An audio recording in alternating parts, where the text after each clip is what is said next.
Michael Healy-Rae, good morning to you. Good morning, Johnny, to you and to all your listeners. Thank you. How did you feel when the news came through that Niall Collins would now be in the job that you had as Minister for Forestry, effectively? Well, look, I'm a pragmatist. I've known Niall for many, many years. Personally, I wish him every good luck. But of course, anytime you see a ministry go from Kerry and go anywhere else, that's not good. I'll give you an example. If I went to Dublin and if I heard something, we'll say, happened Minister Norma Foley, a person I have great time for, and if I heard that she was gone for some reason or the other, I'd say, oh my God, that's a loss to Kerry. So of course I look at it that way. If it would be a loss for her, and when it comes to agriculture, the farmers in Kerry, the contractors, the growers, having a person in the position that I was in, that was helpful to Kerry. We were getting on great, myself and Jackie, my son, in my own sector, in my own department, in forestry, horticulture. The people that are involved, the different sectoral interests, they would all agree. I was getting on great with the senior minister, with the Secretary General. I was part of the team that was put together along with Timmy Dooley and Noel Grealish, both ministers, to negotiate and with all the sectoral interest leaders. So the week of the protest, for example, while other politicians were going to fines and going to different places standing with protesters, I was really standing with them because I was inside negotiating the package. I found Minister Martin Hayden a great boss. I really liked him, a very good man to deal with. And we hammered out, working with the Secretary General, people from the Department of Finance. We worked out a deal, and our side of it was 105 million of that 505 million, which goes to farmers, to contractors, to people involved in the sector. And of course, it was a very hard week, and it was an upsetting time. But I believe that having a Healy-Rae in that position was good. And of course, that's all lost now. Are you hurt by it? Well, I'll put it to you this way. It has been the toughest political chapter in my book, but I'll put it to you this way. I'm knocked down, but I'm not knocked out. And anybody that thinks that, oh, we have the best got of Michael Healy-Rae or of any Healy-Rae now, that's not true, because I'm a fighter. I will admit to one thing that I won't do during the course of this. When you'll ask me something, I'll tell you exactly what's in my head. And for example, 35 years ago, approximately, myself and Sean Jones, the late Jimmy Breen, a team like that, we took on the road because I wanted to be a politician. I was running for a convention. Maybe 55 years ago, the late Jackie Healy-Rae started out. The one ambition that we always had was to be in a position to help people. That time, 35 years ago, when I went at that, I wanted to be on Kerry County Council to help people locally, do my best. So after 35 years of long days and long nights, and if we added my father's time before that, it was all about trying to get somewhere. I remember when my father, when I got elected to the Dáil first, he ensured that my place in Dublin was an agricultural house, and he used to often say to me, if we'll keep our head down, if we'll keep working, you might go up the stairs a bit, right? Yeah. And because where he put me that time was on the 3rd floor of agricultural house. And of course I thought, well, will that ever happen? Yeah. And eventually I got up to the 5th floor, thanks to the people of Kerry that had confidence in me and that kept electing me. And I got to the 5th floor, and unfortunately now I've been dropped down. Now they haven't put me too far away. I'm on the 4th floor, so I'm not very far away. So for Kerry people that have agricultural problems, I'm still there, and I have built up great friendship. Am I blamed in government for this? I'm not. Absolutely not. The friendships, the relationships, the contacts, the civil servants. And I just want to say on a personal note to the people that I worked with, my own staff, the people that worked there, they were excellent. To the Director of Forestry, the people in horticulture, farm safety. And I took all those jobs very, very seriously. To be honest with you, we were really relishing the role, and my son Jackie really proved himself to be extremely dedicated and committed to that job, and we were getting on good at it. Yeah. So why did you give it up? Well, Jory, you see, I didn't give it up. I gave nothing up. I didn't walk away from anything. You resigned though? No, I'll answer that for you. My late father always kept his word, even when it was not easy to do so. I wanted to keep my word. I was honour bound to do so. But unfortunately, the way I'll put it to you is, even on the Sunday evening, I did a thing for the public to let them know what I was going to be doing. This is the social Tuesday. media video you did on Facebook. And what I said was I was going to be voting confidence in myself and in the government, because what is the alternative? When people today, and there's people listening to this now and they could be sour with the government and they could be give out about the government, the people in opposition want to be in government. I was there. I was there to represent people, the contractors, the people that I adore, the people that I work with. And rather than being shouty on the opposition about this is wrong and that is wrong, the government is wrong, I was in a place where I could help them. The budget, I had got increased budgets for the departments that I was in charge of, and I really had an excellent boss in Martin Hayden, and he is an excellent Minister for Agriculture. And we were working very well together. And remember when I canvassed in the last election, one of the things that I was asked over and over again on the doors was, if an opportunity comes, will you take it? To be honest, Jerry, pointing my finger at you, I'm 99% sure that you said to me during that campaign, now Michael, if we'll get a chance, will you take it? And I'd swear who said that to me. And I swear the answer I gave was, oh yes, Jerry, if the situation is right, I will. And look at what was achieved in that very short length of time. The Killarney bypass, the Cork Kerry economic corridor, was dead in the water. That is now a live project thanks to going into government. There are so many other things like black water, blowing Carasivine, health projects, money for the hospital here, enhanced services. If we only take Khmer Fire Station, right? These were things we were looking for 25 years. And if I'm ever wrong or if I'm ever right, I'll always admit if I'm wrong. When I hear people before saying, well, if you want to do a lot, the best place to be is in government. You might have problems with the government. You might have issues. There might be people that had said you're awful for supporting them. But if you want to deliver, and to me it is all about delivery, and Jackie Healy-Rae really understands this because he was there, he was by my side for every hour of it, and we really delivered a lot in the length of time we were there. But unfortunately it started here.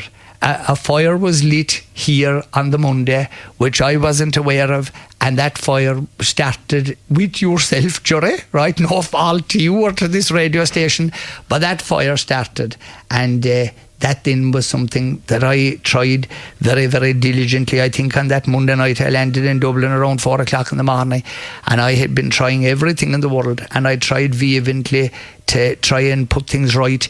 And but a fire was started. I couldn't stop it. You couldn't put it out. Correct. Okay. And you sort of know that. Okay.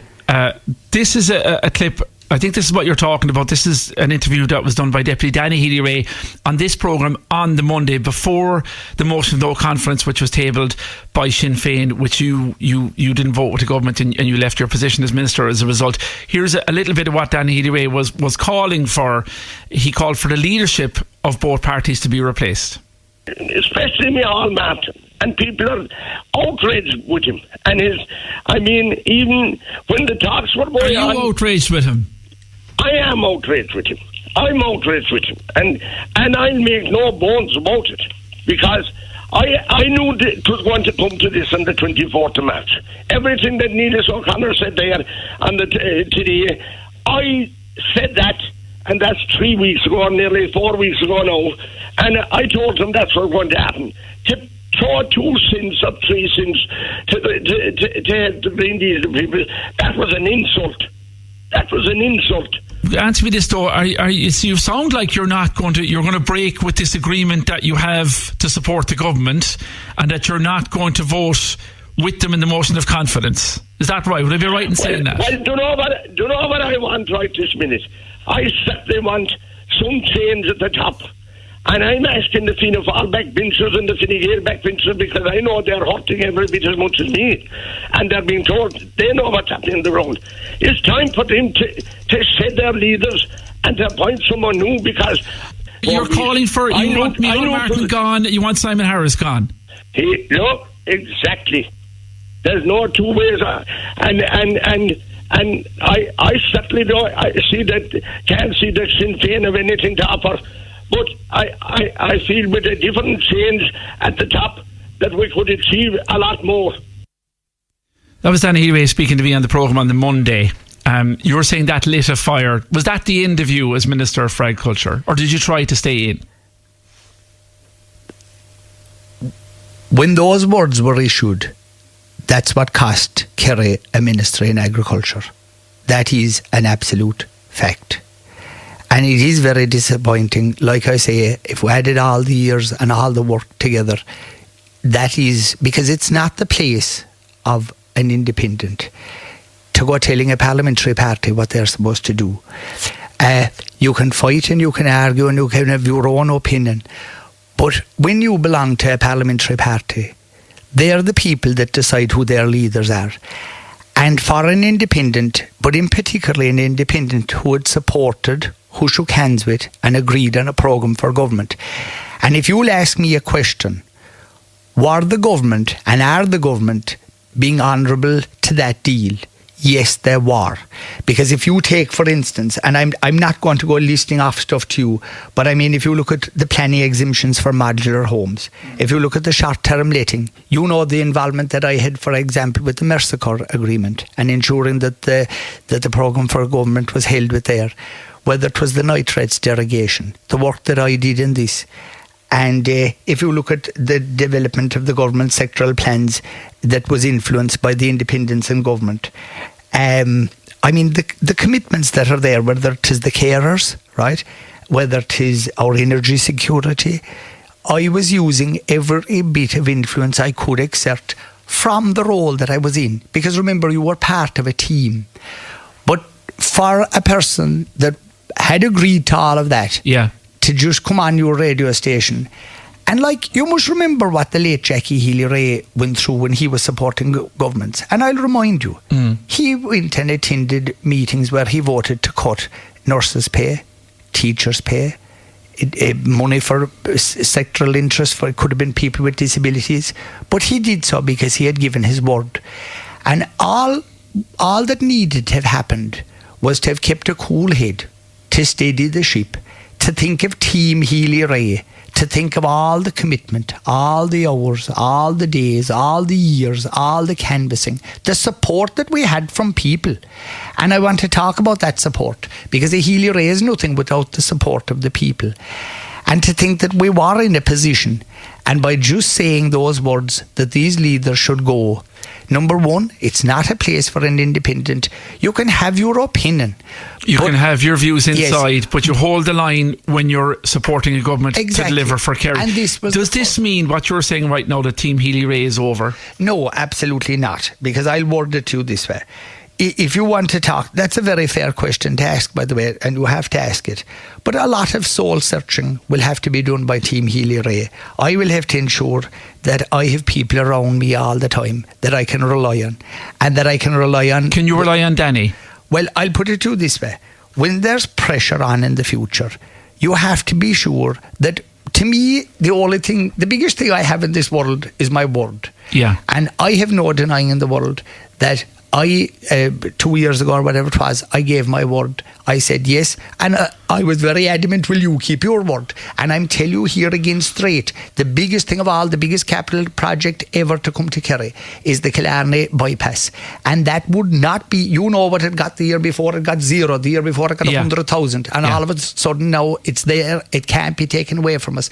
And there is an awful lot of things that will be achieved over the lifetime of this government that are locked in place. There are things I'm worried about.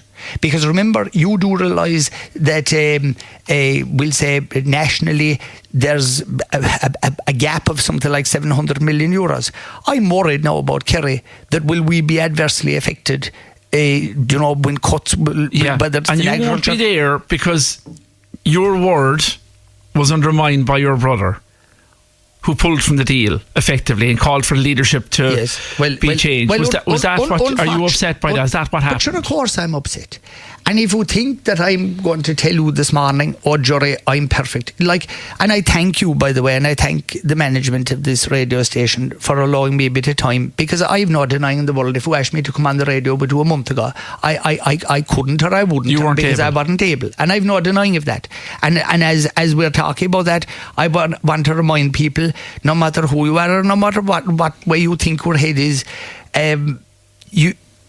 you might think that we're tough enough to take anything.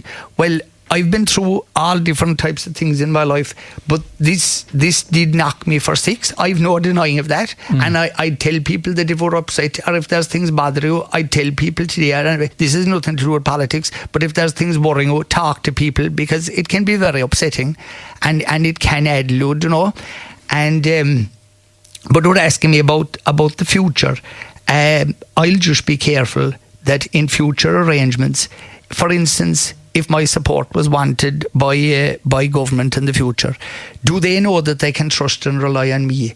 The private conversations that I've had from all, I'm not going to go into who they are, but the people that are there, they know that I did nothing wrong in this instance. I genuinely didn't. I was supporting the farmers, I was supporting the contractors, but I was supporting them where it mattered. Not being above in fines, because I couldn't be above there, but I was at the meeting representing the views and the needs and the requirements. Okay, I'm going to hold you there. We're going to talk a bit more about this. Michael, you were talking there about, being inside the room, the influence you wielded, and obviously the fire that was lit, you say, in this programme by the words of Danny Healy-Rae, calling for backbenchers in Fianna Fáil and Fine Gael to get rid of Micheál Martin and Simon Harris. That was the Monday. The Motional Conference was on the Tuesday.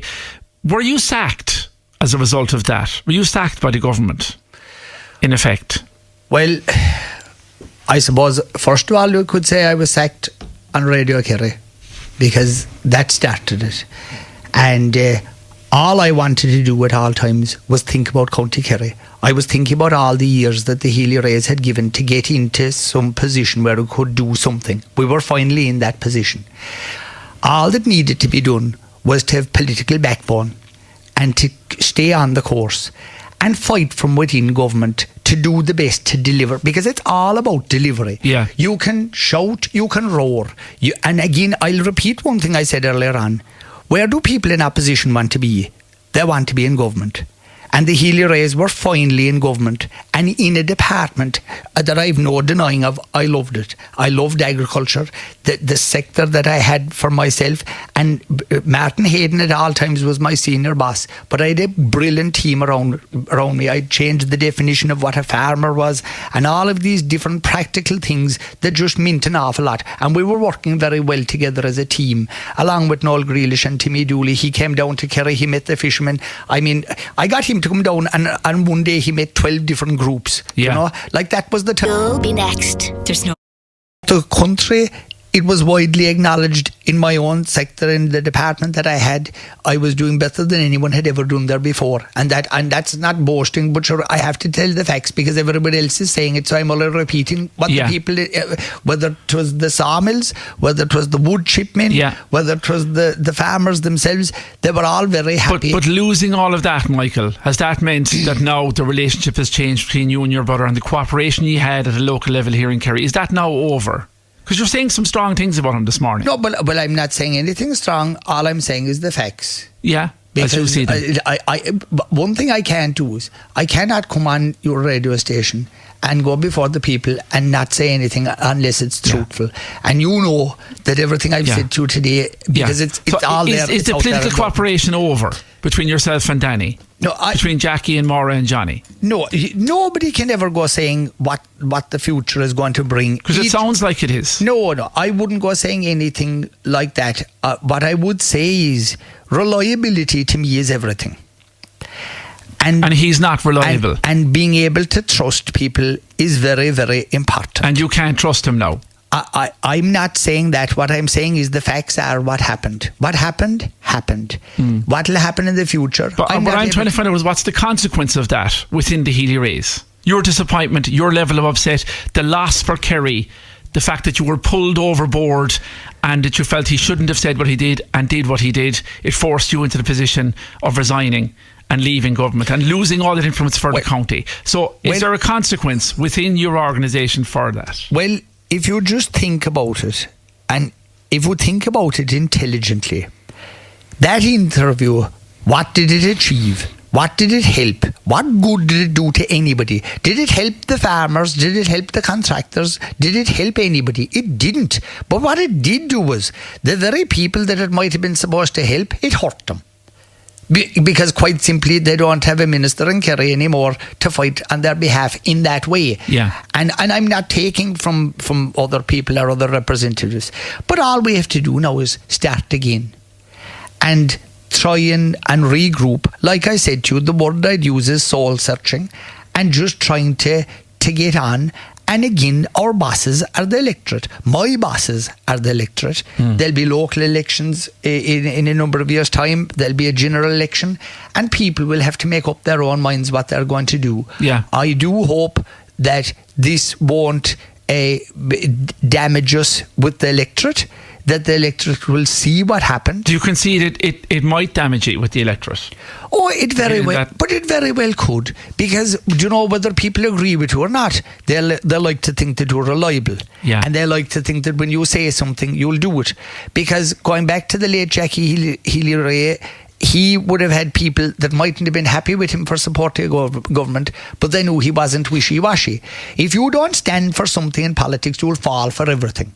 And because every day there'll be issues. I knew well when we went into government, I knew well there was going to be tough decisions, there was going to be hard times, there was going to be things that were going to come up. You said several times, no matter what. Yes. No matter what. Yes. I will stay the course. We will stay the course. Yes. Well, yes. Danny brought that to an end. No, you're not saying it this morning. You're not saying you're cutting ties with him.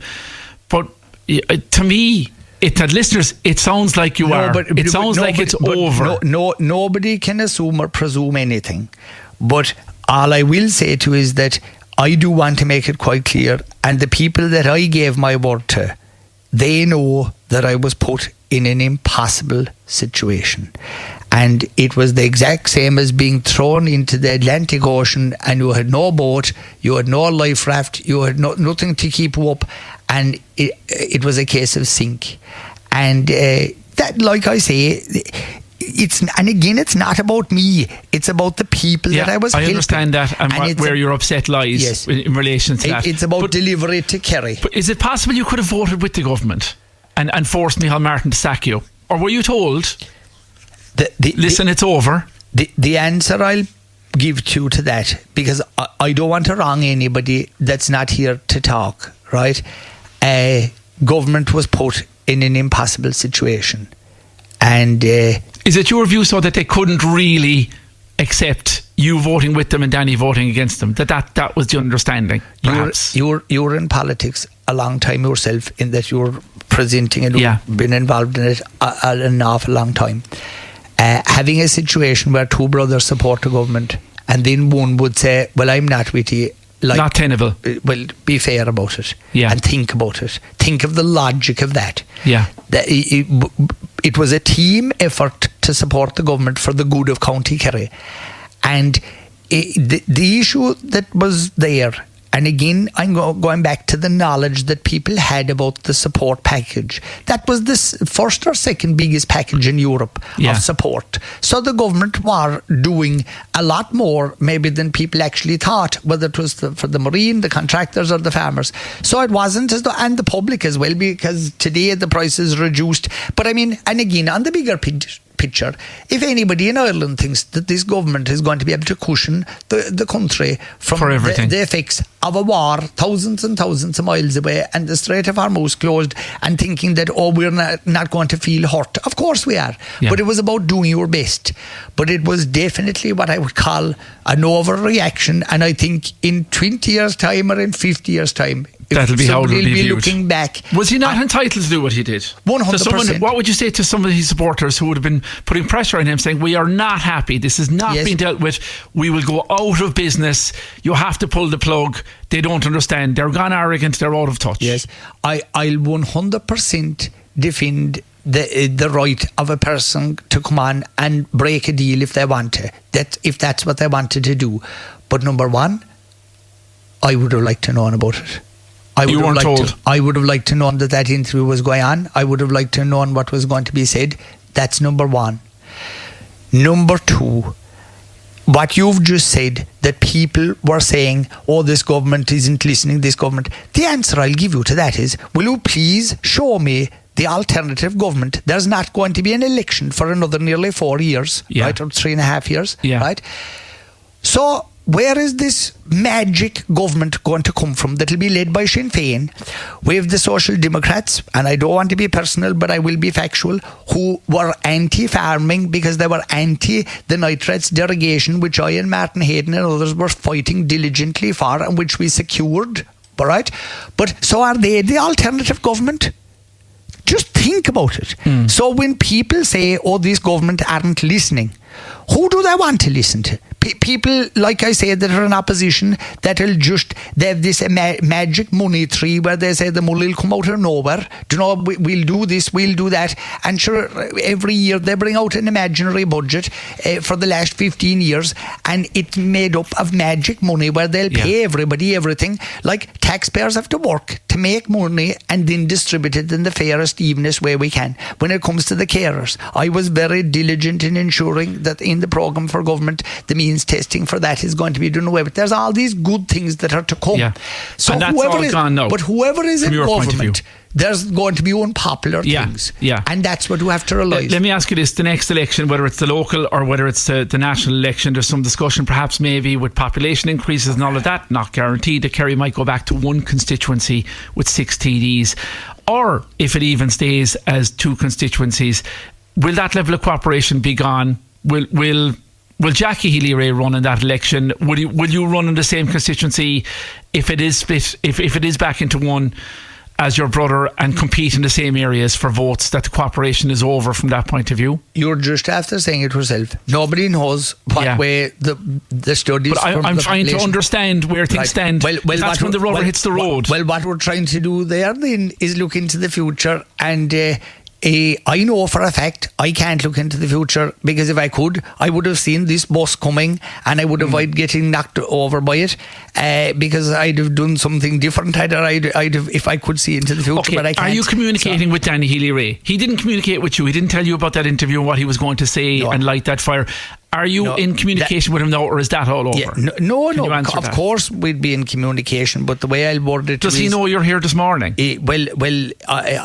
I'll answer that this way. I didn't know he was going to be here the morning of the Monday before the vote, because I would have liked to have had. Because I would have liked to have thought suggests maybe, no communication. Maybe that I could have had a bit of it. No, I didn't know about that.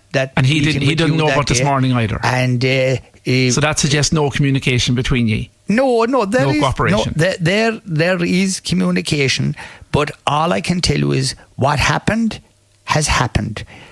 Team Healy-Rae has been damaged by this. Of course it has. Electorally, the people will have to look at it, but I would hope that they will look at it and say, yes, this was a bad day, a cock-up.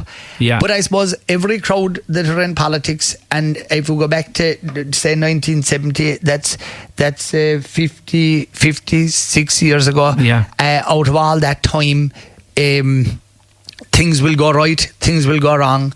But if somebody is doing something on the Healy-Raes, this was definitely the most upsetting time of all, because while we've never lost a seat, we did lose influence in this situation, and that's not good for Kerry. Okay. All right, Michael Healy-Rae, thanks very much for taking time to talk to us and explain it from your point of view. That's Deputy Michael Healy-Rae there, former Minister for State, Department of Agriculture, explaining the whys and what fors of what happened.